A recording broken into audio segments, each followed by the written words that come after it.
In today's video, we're going to be talking about the K-Tuned Race Spec V2 shifter. I've had it for about the past 2 years now. I've had some frustrations, which I'll share, and I recently made the change to Acuity's two-way adjustable shifter. So I'll walk through a little bit of the pros and cons to both, as well as the design. And towards the end, I'll throw in some driving footage of me driving with the Acuity shifter, going through the gears, and talking through that a little bit more in motion. So if that sounds good to you, let's get started. So welcome back to the channel. This is Flowknot, I'm Brad, and I wanna get things started by going through the K-Tuned shifter. So if you were to compare this to the OEM RSX shifter box, they do look very comparable.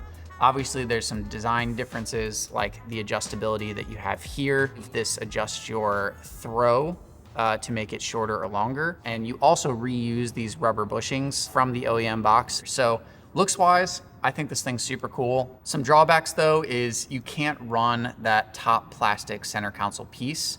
You can get through gears 1 through 6, but reverse will click into that piece. I knew that actually going into this, but I forgot how much I liked the piece being there until recently running the Acuity shifter and kind of seeing how much that completes the car. The adjustability is a draw, but I'm not going to the track. I'm ultimately just looking for a great daily driver shifter that isn't as sloppy as the OEM box. So all these bolts, like once I have this thing mounted up, I didn't really even change the positioning of the shifter and stuff anyway. I left it as it is. So personally, I don't need all of the adjustability. K-Tuned gives you a very notchy feel, very race car feel, which is kind of cool, but there's kind of a lack of confidence on going into gear. I always questioned whether or not it was in gear in third. It kind of felt like it was on the verge of popping out. And second, I didn't feel super confident like dropping gears from third to second.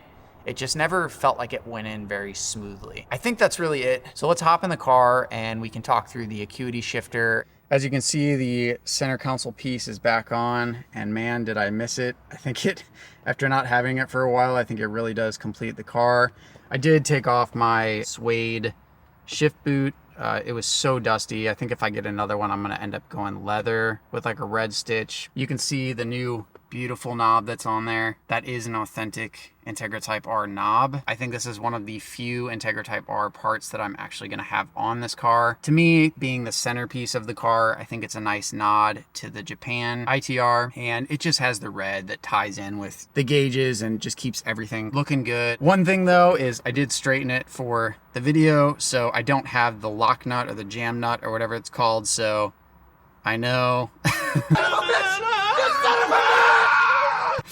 It bugs me as much as it probably bugs you, but I gotta get that. It works like this for now. I'll get it eventually, but man, whatever this is, I don't know if this is brushed aluminum, but the feel of this thing is just fantastic. The touch, not having the notches or anything in it, it feels great and it looks really good too. I know I said I was gonna do an install video, but when I went over to my parents' house, my dad had the tools laid out and he was sitting outside with me, and honestly, it's one of those things when you're creating content, you pick and choose. I'm definitely trying to follow the bigger YouTubers and not get burnt out. For me, it was a better moment to sit there and kind of shoot the shit with my dad. I'll link to some install videos online that really helped me. But again, the install was so easy. I am reusing the K-Tuned Race Spec shifter cables. I have it set to all the default settings that Acuity came with. So it just came on 2, so that's where I left it. It does sit up, like I mentioned, a little bit forward. So that's probably the hardest part to get used to. I would say the K-Tune probably sits there. So it is a big enough difference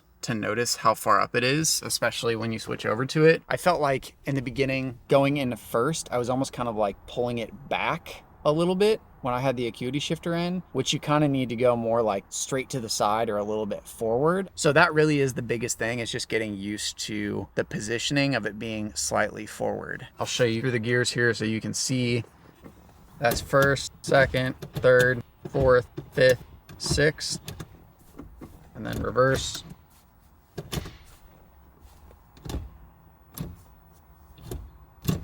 Some of the main things to point out is I like the design a lot more. And for those of you who watch my channel, you know I appreciate the minimalism. The biggest thing with the shifter though is no more third gear crunch. This thing is night and day difference from the K-Tuned shifter, and I thought the K-Tuned shifter was night and day difference from the OEM shifter. So hopefully that says a lot.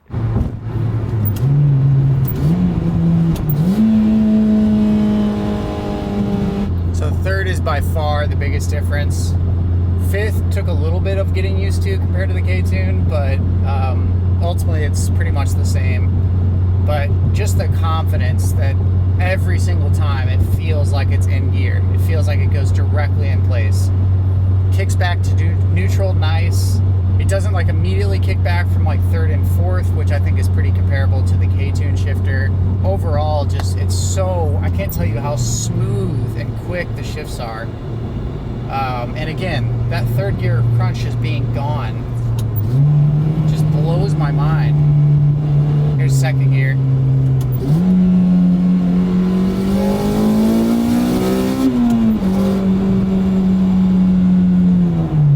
It's just so crisp. It's one of those things, you have to drive with it. I can only tell you as much as I can while we're driving, but it just gives me so much more confidence in the car. It definitely still has a little bit of that race car feel, but to put it simply, it's just so direct. It's first gear that I still have to get used to a little bit, because it does, like I said, it sits up a little bit further. So if you can see that on camera, how I kind of have to sometimes, it doesn't look like it wants to go in first. It's me still getting used to it being slightly forward. So if that will be a big issue for you, then maybe go the four-way adjustable. But ultimately, I think it just takes some getting used to of where it's positioned now compared to where it was before. Like I said, I did have that K-Tuned shifter for like 2 years. So trying to kind of retrain my brain on where the gears are. Ultimately, I think once you get over that, I think it's very, very, very worth going this route.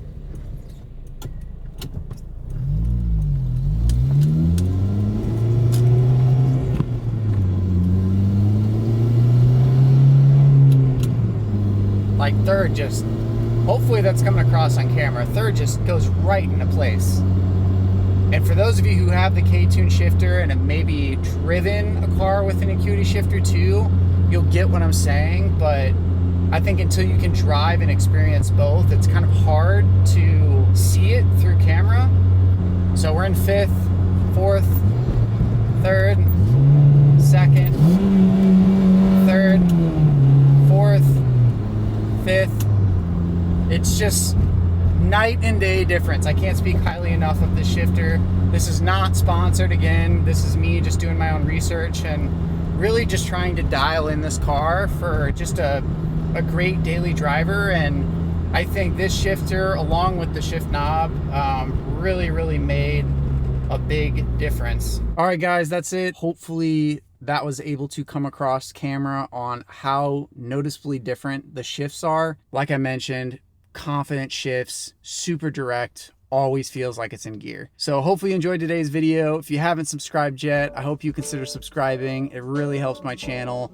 Punch that like button below, and I will catch you on the next video.